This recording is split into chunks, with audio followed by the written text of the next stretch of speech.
Welcome to our channel. Today we how to configure Intuit TurboTax for credit card interest deductions, detailed guide step by step clearly.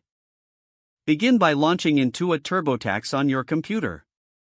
Sign into your TurboTax account using your username and password. Once logged in, select the tax return you want to work on. Navigate to the Deductions and Credits tab in the main menu. Scroll down until you find the Interest and Dividends section. Click on the option that says Start or Edit next to Interest Paid. TurboTax will prompt you to enter your credit. Be aware that personal credit card interest is typically not deductible, but business-related credit card interest is.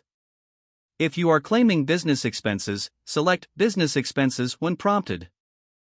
Add your business credit card information, including the name of the credit card issuer and the total interest paid.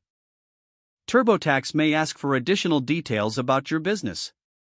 Provide any necessary information regarding your business type and income.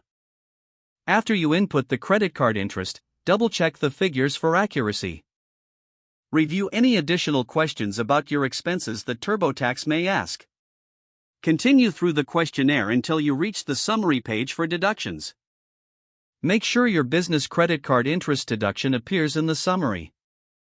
Once satisfied, proceed to the next section of your tax return.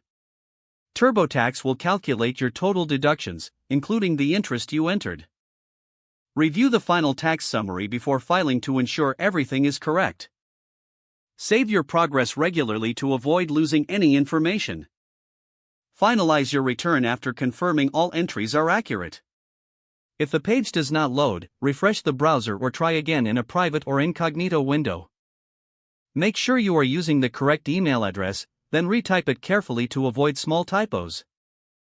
If your password is not accepted, use the reset option and create a new strong password you can remember.